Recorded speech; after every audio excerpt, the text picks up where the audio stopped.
কোনো কিছু বানান কিংবা না বানান, এই রেসিপিটা অবশ্যই আপনারা বানিয়ে দেখুন। যেই সব বাচ্চারা কিংবা বড়রা সবজি খেতে একদম পছন্দ করে না, তারাও এটাকে নিমেষের মধ্যে শেষ করে নেবে। আর এটা বানানো খুবই ইজি। বাড়িতে থাকা খুব কম উপকরণ দিয়ে আপনারা এটাকে ইজিলি বানিয়ে নিতে পারবেন। তো চলুন, বেশি দেরি না করে শুরু করছি আমার আজকের এই সহজ রেসিপি। নমস্কার, আমি পিনু, কুক উইথ পিনুতে আপনাদের সবাইকে স্বাগত। এই রেসিপিটা বানানোর জন্য সবার প্রথমে আমি একটা মিক্সিং বোলের মধ্যে নিয়ে নিচ্ছি 500 গ্রাম বাসমতি চাল। এবার আমি বাসমতি চালটাকে জল পাল্টে পাল্টে ভালো করে ধুয়ে নেব।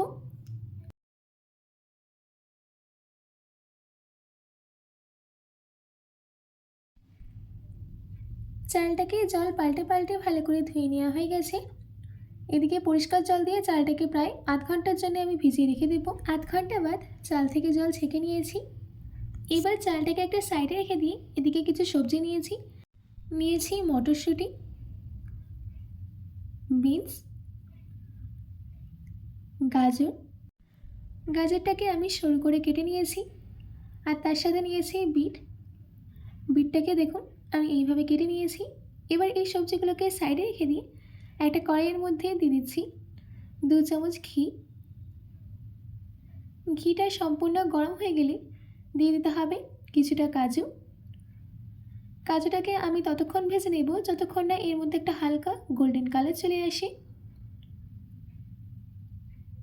আমাদের এখানে কাজুর মধ্যে একটা হালকা গোল্ডেন কালার চলে এসেছে। এবার আমি এই স্টেজে এর মধ্যে অ্যাড করে দিচ্ছি কিছুটা কিশমিশটাকেও কিছুক্ষণের জন্য ভেজে নেব।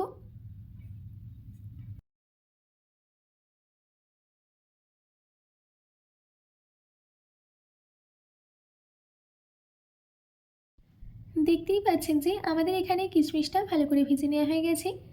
এবার এই কাজু আর কিশমিশটাকে কড়াই থেকে তুলে নিয়ে একটা প্লেটে নামিয়ে নিচ্ছি। সম্পূর্ণ কাজু আর কিশমিশ কড়াই থেকে তুলে নেওয়া হয়ে গেলে এই কড়াইয়ের মধ্যে অ্যাড করে দিতে হবে 1/4 কাপ তেল। সবজি ভাজার জন্য আমাদের এখানে একটু বেশি কোয়ান্টিটির তেল দরকার। তেলটা গরম হয়ে গেলে দিয়ে দিচ্ছি গাজর আর বিনস। সবার প্রথমে গাজর আর বিনসটাকে আমি 2 মিনিট মিডিয়াম ফ্লেমে ভেজে নেব। আর ভাজার সময় একটু খেয়াল রাখবেন যাতে পুড়ে না যায়।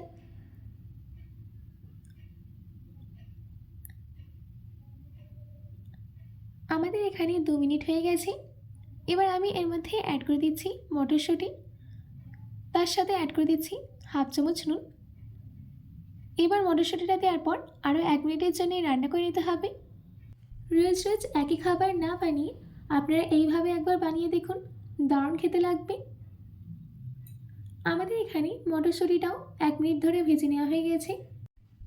এবার আমি এই সবজিগুলোকে তুলে নিয়ে একটা প্লেটে নামিয়ে নিচ্ছি।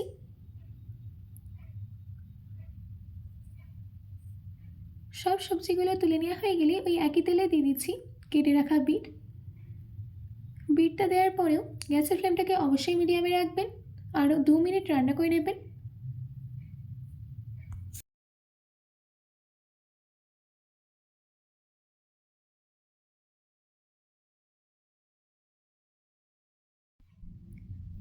বিটটা একটু মিশিয়ে নেওয়া হয়ে গেলে এর মধ্যে অ্যাড করে দিতে হবে 1/4 টেবিল স্পুন নুন।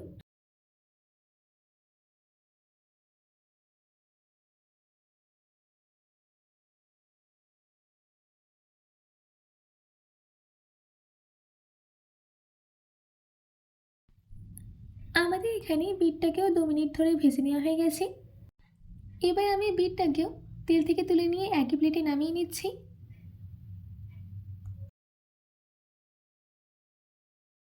সম্পূর্ণ বিট তুলে নেওয়া হয়ে গেছে।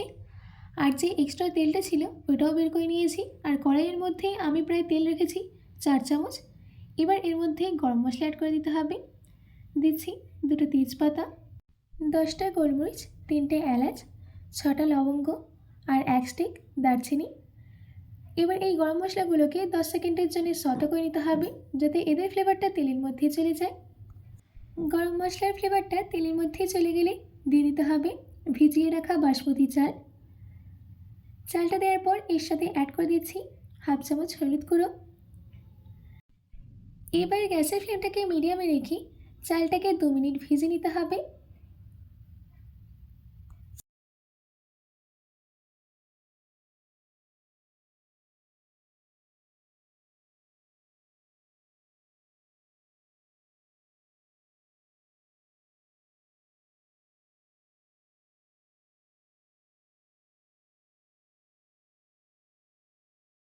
আমাদের এখানে চালটাকে 2 মিনিট ভেজে নেওয়া হয়ে গেছে।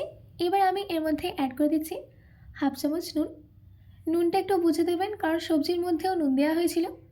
নুনটা দেওয়ার পর চালের সাথে ভালো করে মিশিয়ে নিচ্ছি।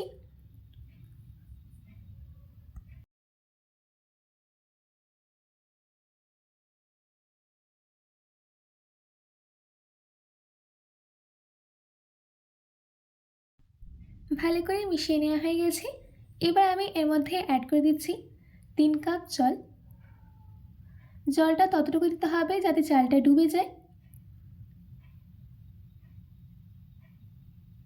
জলটা দেওয়ার পর একটু মিশিয়ে নিচ্ছি।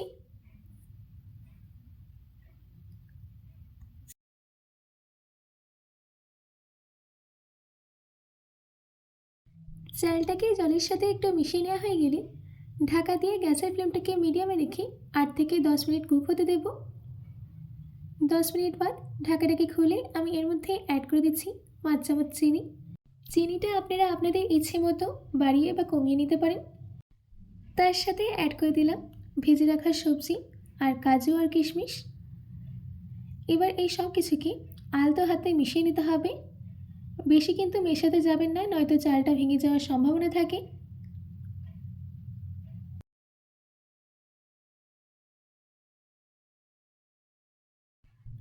আলতো হাতে প্রায় 1 মিনিটের মতো আমি মিশিয়ে নিয়েছি। এবার আমি সব শেষে এর মধ্যে অ্যাড করে দিচ্ছি 2 চামচ ঘি। ঘিটা দেওয়ার পর আবারও হালকা করে মিশিয়ে নিতে হবে।